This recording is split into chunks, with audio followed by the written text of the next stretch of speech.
Now, Chief Minister Arvind Kejriwal said Delhi has somehow gained control over the second wave of COVID-19 and the government will now start the process of lifting the lockdown gradually. Now, this lockdown unlocking process, I beg your pardon, will start with resumption of construction activities and reopening of factories for 1 week from Monday. So what should we be careful of while unlocking? We will be joined by a panel of experts. Let me introduce a panel which is joining us right now. We have Dr. Soyne, Chairman and Head of Department of Surgical Gastroenterology and Liver Transplant at Sagangaram Hospital. And we also have Dr. Mamta Jaju, Professor of Pediatrician at Chacha Nehru Child Hospital in New Delhi. We will also be joined by Dr. Arvinder Singh Soyne in a few minutes from now. Before I go across to the panel of experts in this edition of The Big Story, let's listen in to what Delhi Chief Minister Arvind Kejriwal said this afternoon. Delhi में corona के cases लगातार कम हो रहे हैं और ये सब दिल्ली के अपने 2 करोड़ लोगों की मेहनत का नतीजा है कि हम लोगों ने 1 महीने के अंदर दिल्ली में इस दूसरी वेव को इसके ऊपर भी काबू पा लिया है। दिल्ली के लोगों ने मिलके पिछले 24 घंटे में लगभग 1.5% संक्रमण दर आया है और लगभग 1100 के करीब केस आए हैं और धीरे धीरे रोज़ केस कम हो रहे हैं, संक्रमण दर भी कम हो रही है। अस्पतालों के अंदर अब बेड मिलने में किसी तरह की कोई दिक्कत नहीं है। आईसीयू बेड भी काफ़ी खाली हो गए हैं, ऑक्सीजन बेड्स भी काफ़ी खाली हो गए हैं। जितने हम लोगों ने ये केंद्र खोले थे, कोविड सेंटर खोले थे, उसमें भी अब बेड काफ़ी अवेलेबल हैं। तो ये समय है अब धीरे धीरे अनलॉकिंग करने का। कहीं ऐसा ना हो कि लोग कोरोना से तो बच जाएं लेकिन भूखमरी से लोग मर जाएं। तो अपने को बैलेंस बना के चलना है कि एक तरफ कोरोना को भी कंट्रोल करना है और एक तरफ आर्थिक गतिविधियों को, इकोनॉमिक एक्टिविटीज़ को भी साथ साथ कोशिश करनी है, जहाँ जहाँ जितना बन सके उतना अलाउ किया जाए। तो सोमवार को सुबह 5 बजे तक ये वाला लॉकडाउन है।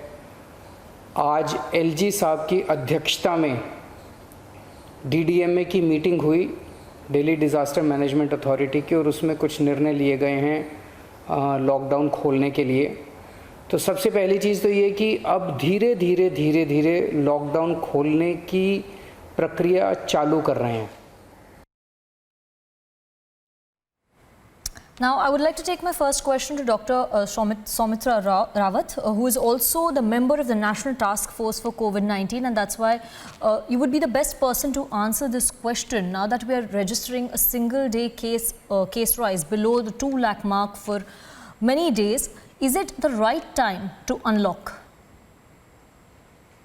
I think, Sanika, you need to see that, we need to start doing the calibrated gradual approach for the lockdown, and obviously you need to start gradually phase-wise manner.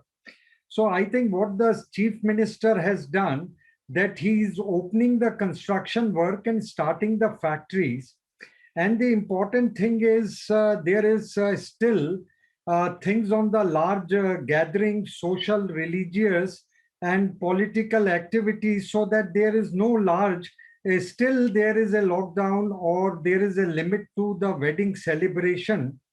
So I think this is good in the way, like in Delhi, we got, somewhere around 1100 new cases and positivity rate is 1.53%.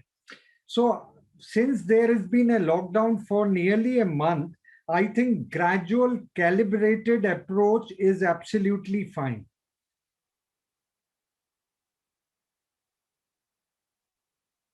There, but we got your point. You're batting for a calibrated reopening of the economy. I would also like to welcome Dr. Arvinder Singh Soyne, who's joining us on this panel and this special broadcast on The Big Story this Friday evening. Welcome, Dr. Soyne. And I would like to take my next question to Dr. Mamta Jaju, though.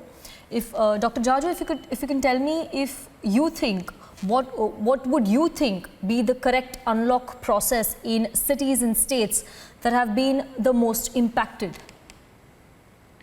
So Sanika, the thing is that the COVID is responsibility of each person.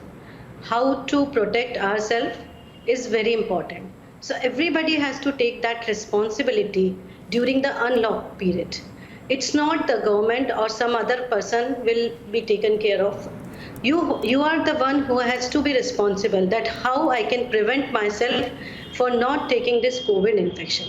So that COVID appropriate behavior is very, very important.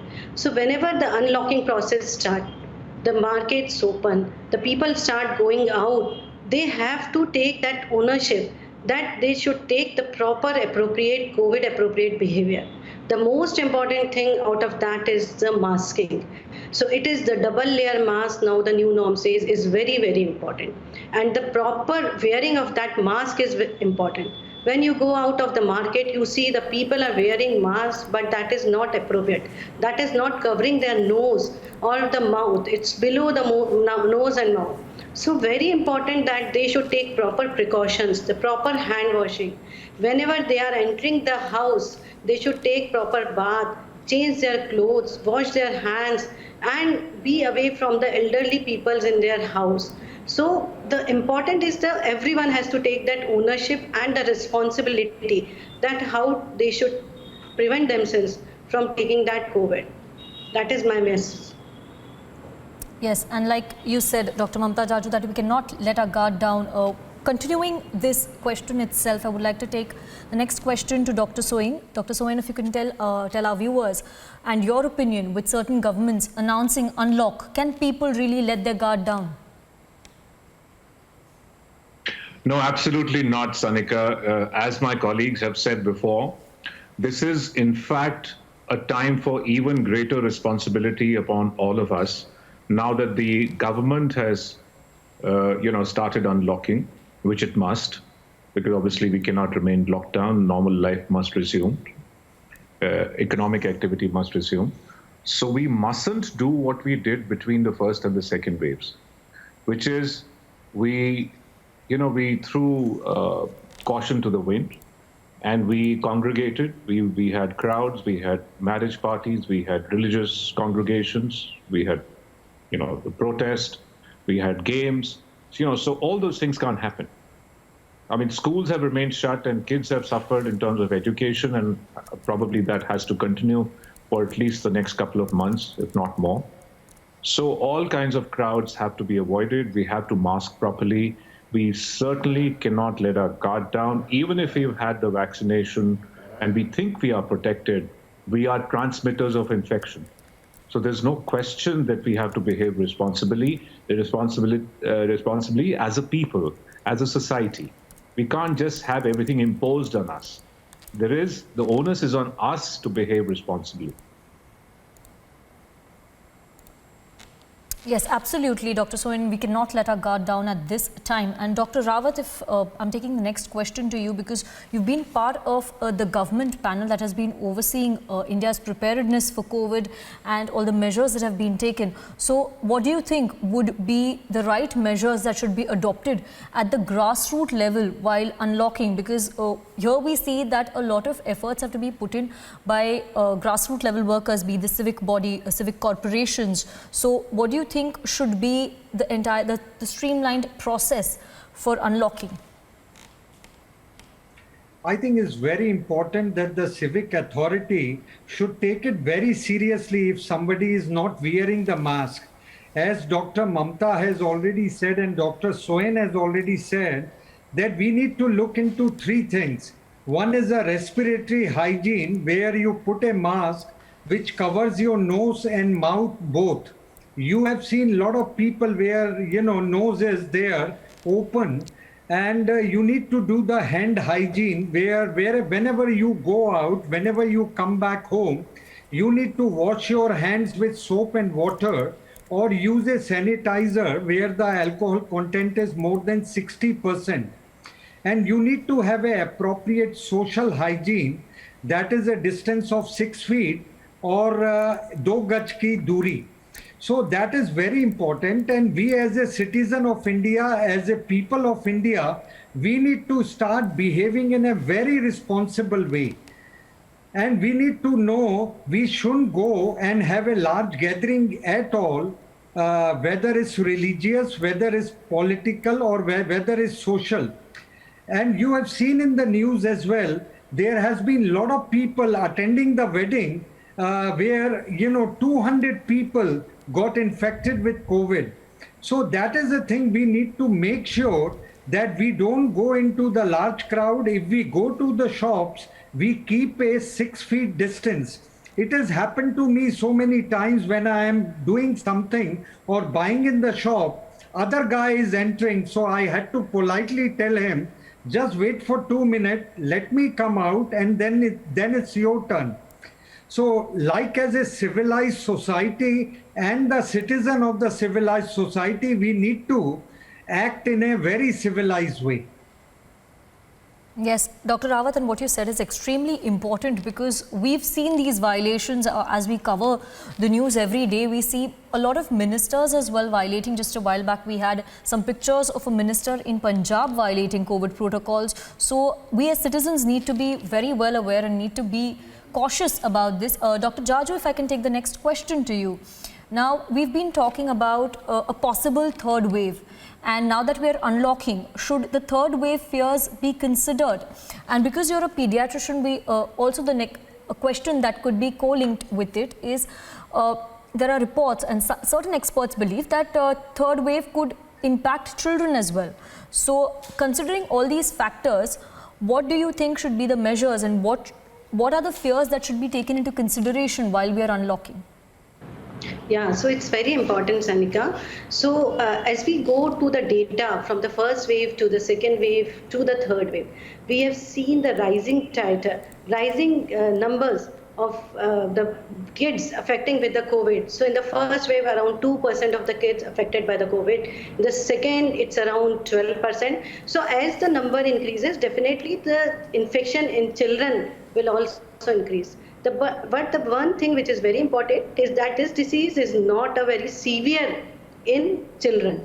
It's either mild or moderate, and the presentation is also very simple. Either it is cough, cold, loose motions, vomitings. So nothing to panic about. So definitely number will increase, but not the severity maybe.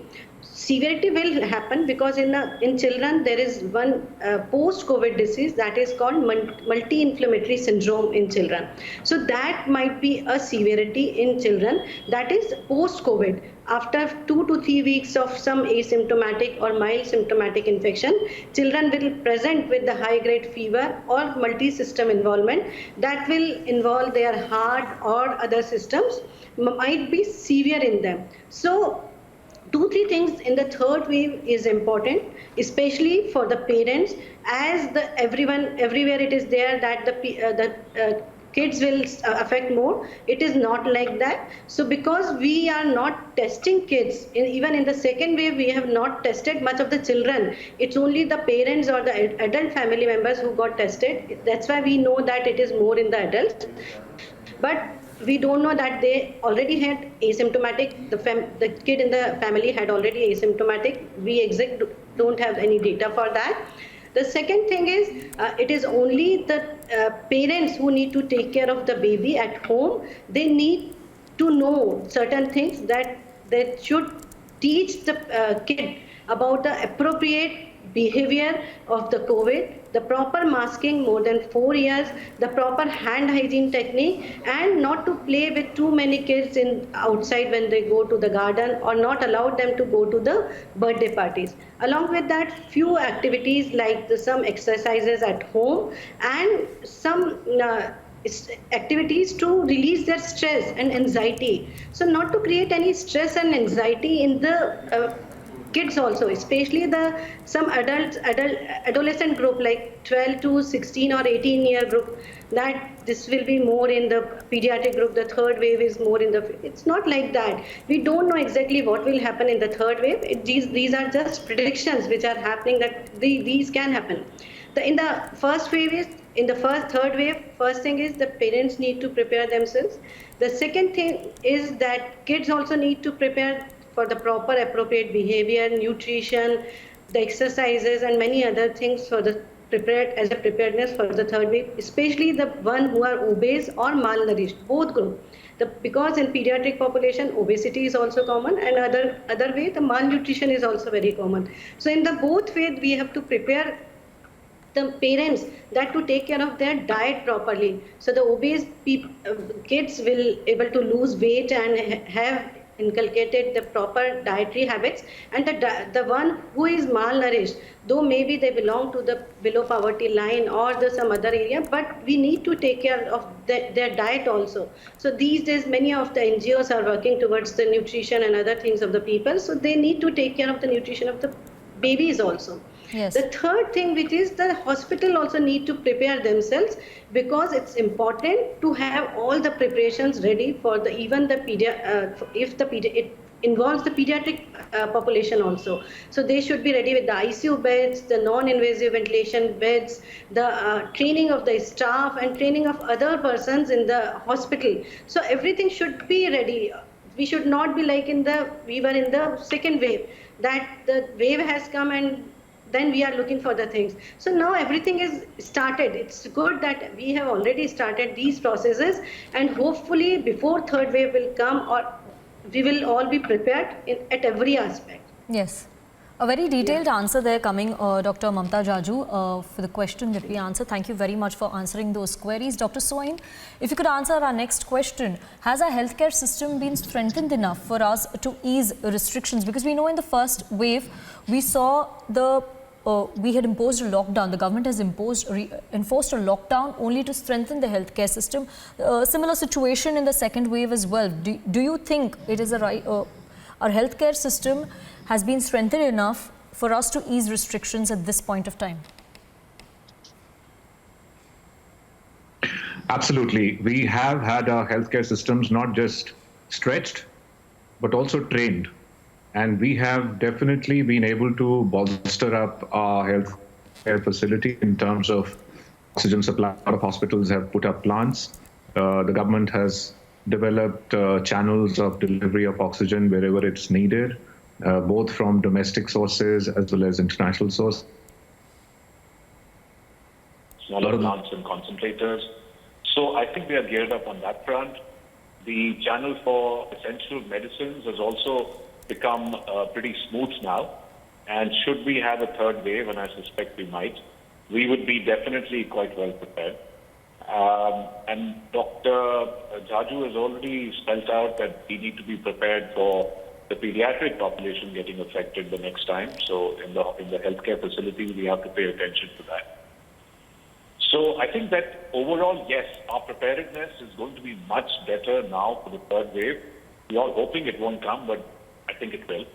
But you know, the real challenge here is that we all know, and we've said it ad nauseum, that there is the social vaccine of COVID-appropriate behavior and then the actual vaccine. So the vaccine and the COVID-appropriate behavior are the two weapons we have now between now and the third wave. And we have to use both. And we have to be encouraged that this is probably going to be the last leg of the start of the pandemic, because once we are careful for the next 6 months and then we all get vaccinated, hopefully in the next 6 to 8 months, then we will see this through and the pandemic will be behind us. So let's all be positive. The worst is through. And if we are responsible, we will get to a point where hopefully this time next year things will be nearly normal. Dr. Soyne, that's very encouraging to hear that if we follow all protocols and if we are vaccinated at the right time, probably by next year, we could hope for some pre-COVID normalcy to return. Dr. Rawat, taking that into consideration as well, I would like to ask you two questions. As some states are starting the unlock process, now should the focus be on micro-containment zones? And what do you think, as a member of the National Task Force, are our lessons from the second wave of COVID? I think from the second wave, I think the lesson learned is that, we let our guard off. and we were getting involved in marriage parties, we were going to social events, there were a lot of religious activities, political rallies. All the parties, they were doing big political rallies. So, we took our guard off. I think we need to make sure that law is same for every citizen of India, whether it's a minister or whether it's a politician or some religious leader. So we need to follow it. And we as a citizen, we need to be very careful when we go out. We need to have a COVID appropriate behavior. And as Dr. Soyne has said, gradually we will have the vaccine. We are having a slight dip in the vaccine at the moment, but I think by July, August, Covishield production will be about 11 crore a month. Covaxin will be about 8 to 10 crore a month. And we are having also Pfizer, which is coming, which will add up 5 crores. And we will have a Sputnik as well. And there are some other vaccine which is coming. One is a Zycovic by Zydex Cadila. There is SCOG-19 also coming. So that, by December, if we can vaccinate everyone, then we are happy. And we need to learn from the past as well. Like when we had a Spanish flu, it took about nearly 2 years. And in Spanish flu also, the second wave was the worst wave. And we just hope that, the bad thing is beyond, past us, and we are looking for a good future. But then we need to make sure as a citizen, we play a role in this one so that we contain virus, like you said, that later on, if we can just have a small containment zone rather than a lockdown of the whole city or the state. Yes. Thank you, Dr. Rawat, for answering that question. Dr. Jaju, my final question in this edition of The Big Story would be to you. And if I can get a quick response on what steps should we take to ensure that we mitigate the possible third wave? Also, do you think that vaccination for children would help us in fighting the third wave or sort of mitigating the impact of the third wave? Yeah, definitely. So vaccination for children, like many of the companies, they have already their trials and they have started, US, Canada, they have already started that process to vaccinate the children. And the same in India. So hopefully the trials have, it's already started, and hopefully in the next 3-4 months we'll be able to get vaccines for children. But apart from that, the most important thing is the COVID appropriate behavior. You get vaccine or you don't get vaccine, it doesn't make any difference. The most important thing is that we all have to take care of our mask. The mask is the most important thing. The person who have wear the mask in the second wave also, they have not gone through any infections. So whatever, if they were seeing the patients, COVID positive patients also, but if they are wearing the proper mask and they are taking the proper COVID appropriate behavior, that is the most important thing. So as a routine habit, we need to, everyone has to make it compulsory to be like, take care of these COVID appropriate behavior, proper masking at any time. So whatever in the parties or during anywhere you are going, you have to be in the proper mask, taking the appropriate behavior, Yes. not to eat in open. So there are many things everyone knows now, but the important is that they need to take it in action. Everything should come into proper actions, not to forget that once the wave will go after some time, everyone will forget that, oh, this has happened. But it's very important. We have seen so many loss in the second wave. So every human is important, every life is important, and as an important responsible citizen, we have to take care that this should not happen in third wave. Yes. Every family member, every human being is important. So we have to be very, very responsible during that third wave. Yes. So it's very responsible in every way. Take responsibility. Yes, thank you very much, Dr. Jaju. And with this, we're wrapping up this edition of The Big Story. A very informative session there. Doctors, thank you very much, Dr. Soyne, Dr. Rawat and Dr. Jaju for joining us on this special broadcast and giving us the answer and stressing on the importance of COVID-appropriate behavior. Thank you very much.